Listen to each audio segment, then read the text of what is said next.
There's a very specific moment that happens inside a narcissist's mind, one they will never admit to out loud, one that most people never get to see because they're too busy watching their own pain to notice what's actually happening on the other side of the silence, or the exact moment the chasing stops.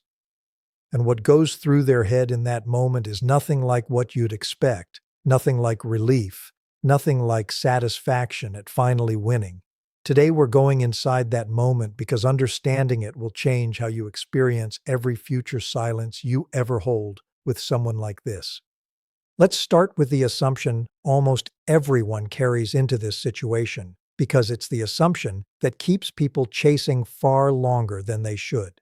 The belief that if you just stop pursuing them, stop reaching out, stop trying to fix things, they'll simply feel relieved, maybe even quietly pleased, that the pressure is finally off.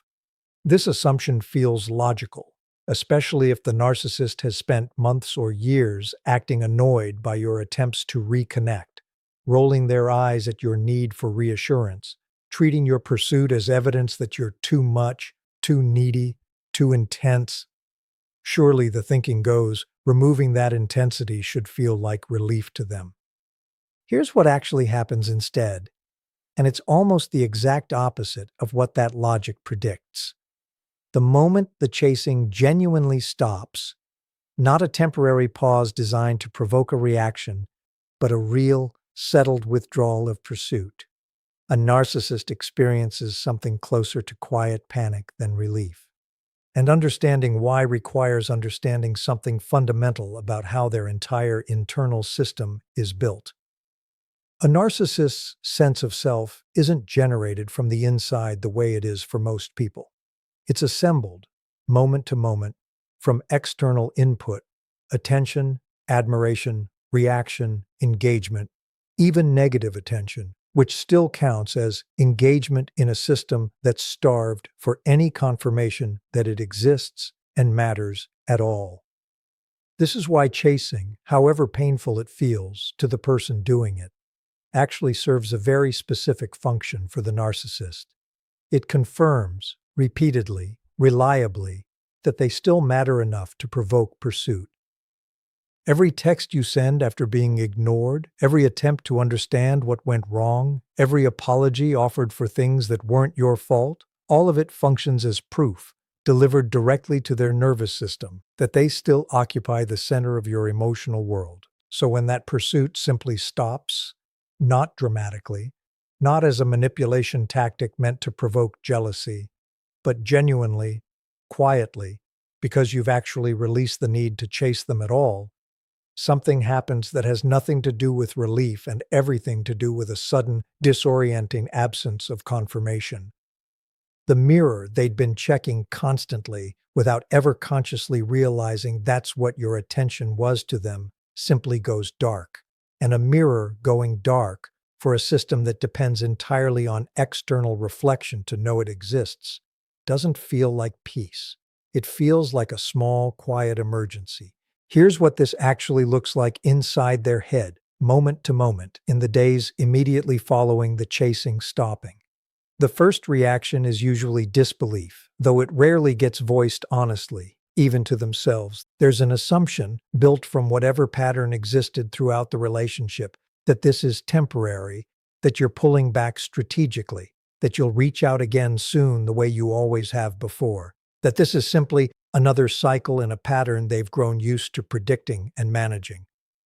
This disbelief often produces a kind of complacent waiting where they simply expect the usual message, the usual attempt to reconnect, assuming their own passivity will eventually be rewarded the way it always has been. When that expected message doesn't arrive, not after a day, not after a week, sometimes not after a month, something shifts from disbelief into something closer to genuine confusion. And this is where the internal narrative starts to splinter in ways that reveal exactly how fragile the underlying structure actually is.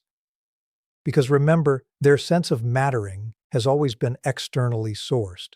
Without your pursuit confirming it, they have to generate some explanation for why the mirror went dark. And the explanations that surface are rarely flattering to them even in the privacy of their own mind, though very few narcissists will ever admit this consciously, let alone say it out loud. One common internal explanation, and one of the more painful ironies of this entire dynamic. They often conclude that you must have found someone else.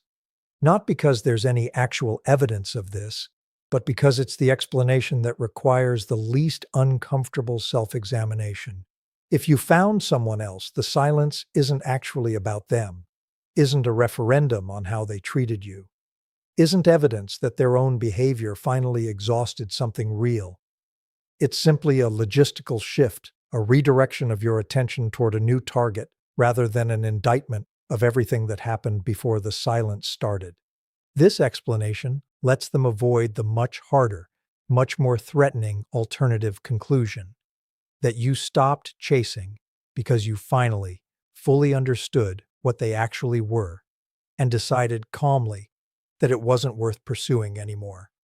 Another common internal reaction, and this one is genuinely uncomfortable to sit with, if you're the person who was on the receiving end of the original mistreatment, a kind of wounded indignation, an internal narrative where they position themselves as the one who's been wronged by your silence, rather than the one whose behavior caused it in the first place. This might sound almost absurd from the outside, but it's remarkably common, because acknowledging that your silence is a direct, reasonable consequence of their own actions would require a level of self-accountability that runs against the entire architecture of how they've learned to protect their sense of self. It's simply easier, psychologically, to recast the story so that your withdrawal becomes the injustice, rather than sitting with the much harder truth that it was earned. And here's the reaction that surprises people the most, because it contradicts almost everything the narcissist has communicated throughout the relationship up to this point. An intensifying, almost desperate curiosity about your life, even while maintaining, outwardly, complete indifference. This is one of the strangest and most consistently reported patterns in this specific dynamic. A narcissist who spent months acting bored by your attention, annoyed by your presence, will often begin quietly monitoring your life the moment that attention actually disappears, checking your social media more frequently than they ever admitted to before, asking mutual friends casual-sounding questions that aren't actually casual at all, showing up unprompted in spaces where they know you might be, engineering coincidental encounters that require far more effort than genuine indifference would ever produce. This monitoring isn't affection, and it isn't remorse, even though it can feel, to the person on the receiving end who eventually notices it, like evidence that they finally actually cared all along. What it actually is, underneath the surface, is exactly what we've been describing this entire episode. An attempt to restore the mirror without having to directly ask you to start reflecting again, because directly asking would require an admission of need that runs completely against how they've learned to present themselves. Monitoring from a distance lets them gather some version of the confirmation they're missing without ever having to expose the vulnerability of admitting they're missing anything at all. I want to name something important here, because it explains why this entire dynamic so often feels confusing and even cruel to the person who finally stopped chasing. The narcissist's reaction to your silence was never actually about missing you in the way a healthy person misses someone they love. It was about missing what your attention provided them: confirmation, reflection, a reliable source of proof that they mattered. This distinction matters enormously because it explains why the eventual behavior that follows this internal panic so rarely looks like genuine remorse or authentic reconnection. It looks, instead, like an attempt to reopen exactly the same supply line that just went quiet, using whatever tools have worked before, deployed now with a slightly more desperate edge than they've ever shown you previously, precisely because the stakes, from their internal perspective, have suddenly become much higher than they've ever been before. And this is exactly where we're headed in the second half of this conversation. What actually happens when a narcissist decides to act on this internal panic? The specific behaviors that tend to surface once they realize the mirror genuinely isn't coming back on its own, and why understanding what's actually happening inside their head during all of this gives you something far more valuable than closure. It gives you the clarity to never mistake their reaction to your absence for the love or accountability you spent so long hoping to receive from them while you were still there. Let's talk about what actually happens once that internal panic reaches the point where the narcissist decides to act on it, because this is where the behaviors become visible, where they finally step out of quiet monitoring and into direct attempts to reopen the supply line that went dark. And recognizing these behaviors for what they are, rather than what they appear to be, is the single most protective thing you can do for yourself in this specific stage.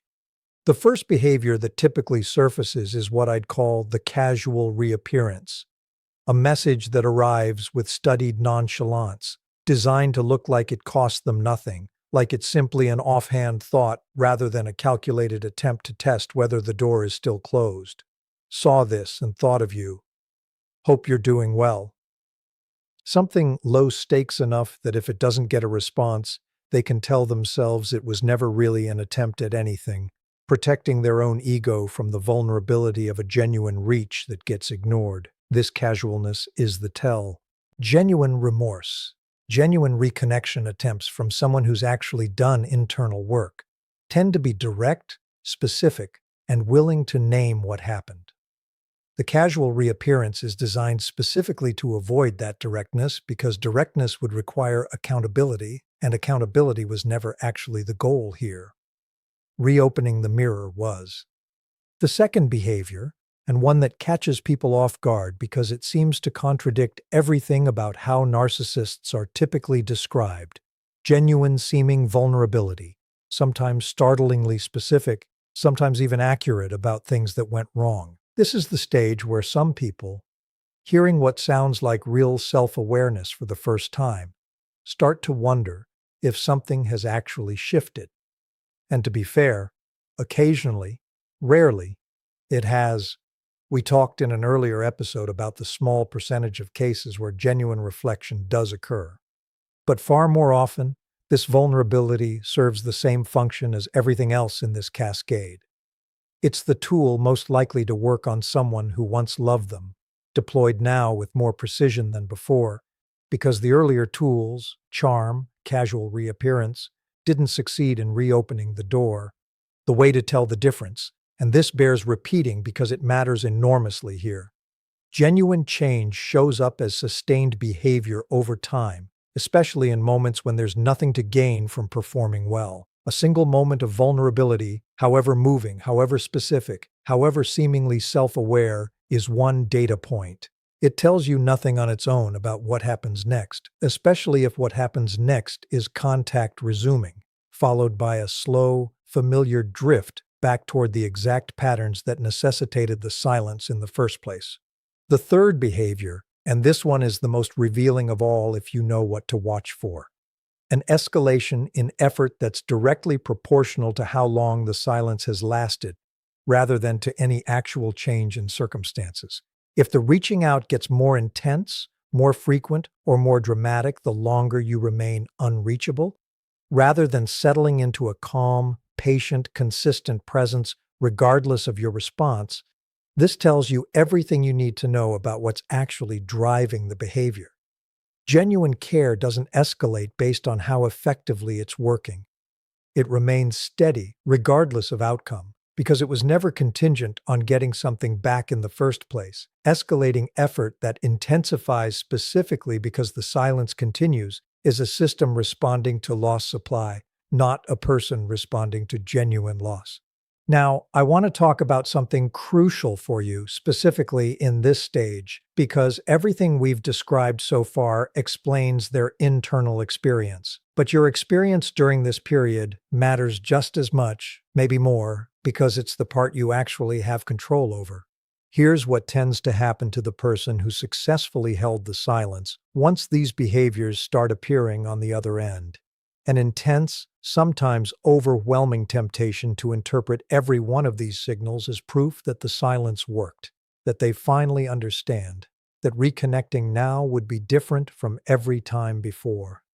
This temptation is completely understandable, and I don't want to suggest there's something wrong with you for feeling it. Of course, a message that looks like genuine remorse pulls at something real, especially after a relationship that once held real hope and real connection alongside everything that went wrong. But understanding the actual mechanism we've walked through today, the mirror going dark, the panic that follows, the escalating attempts to restore it, gives you something to measure these signals against, rather than simply reacting to how compelling they feel in the moment they arrive. The question that actually matters every single time one of these behaviors surfaces isn't, does this feel genuine? Feelings, in this specific dynamic, are not a reliable measuring instrument, because narcissists, especially ones who've had a long relationship with you, are often remarkably skilled at generating exactly the feeling that will move you, precisely because they've had years of direct data about what moves you specifically. The question that actually matters is, what happens over the following weeks and months, not the following message? Does the vulnerability translate into sustained, consistent, unglamorous behavioral change? Or does it dissolve gradually back into the same patterns once the immediate crisis of losing your attention has been resolved? I want to say something important as we bring this episode to a close, something that ties together everything we've walked through across both halves. Understanding what a narcissist actually experiences when you stop chasing them was never really about satisfaction or vindication or proof that you finally made them suffer the way you once suffered. That framing, however tempting, keeps you tethered to their internal experience as the measure of your own worth, which is exactly the trap this entire dynamic was built on in the first place. The actual value of understanding this mechanism is much simpler and much more freeing. It lets you recognize their reactions for what they are, rather than mistaking them for the love, respect, or accountability you spent so long hoping to receive while you were still there, chasing, waiting, explaining, hoping the next attempt would finally be the one that landed. Because here's the truth underneath everything we've discussed today: the panic, the monitoring, the casual reappearance, the sudden vulnerability, the escalating effort, none of it was ever proof that you mattered to them the way you deserved to matter to someone. It was proof that your attention mattered to a system that depended on it to feel real. And recognizing that distinction, clearly, permanently, is what finally lets you stop measuring your own worth by how desperately someone reacts to losing access to it. I want to leave you with an image, because I think it captures everything we've walked through today better than any explanation could. Picture a candle burning steadily in a dark room for so long that everyone in that room has stopped noticing it's even there, the way you stopped noticing any light that's simply, reliably, always been present. The candle doesn't ask to be noticed. It just burns, faithfully, illuminating the space around it night after night, taking its presence for granted the way people so often do with things they've never had to imagine losing. And then, one evening, without warning, without drama, the candle is finally gently blown out. Not in anger, not as a punishment, simply because whoever was tending it has finally decided they're done, lighting it for a room that never once turned to look at what it was actually providing. For a moment, nothing changes. The room doesn't notice right away, because darkness, at first, looks almost the same as low light, especially to eyes that have never had to adjust to actual absence before. But slowly, as the space grows colder, as the shapes that used to be visible start disappearing into shadow, a kind of quiet panic sets in. Not because anyone in that room ever loved the candle the way it deserved to be loved, but because they suddenly, urgently, need the light it used to provide without ever once thinking to ask for it while it was still burning. And so they turn, frantically, searching for whoever held the match, hoping to convince them to light it again, not out of appreciation for what they'd been giving away for free the entire time, but simply because the darkness, now that it's actually arrived, is far more uncomfortable than they ever expected it to be. But here's what they don't understand yet. Standing there in that sudden dark, reaching for a light that isn't coming back the way they're used to it coming back. The person who used to hold that match has already found somewhere else to burn, somewhere that actually notices the warmth while it's happening instead of only in the moment it's finally, permanently taken away.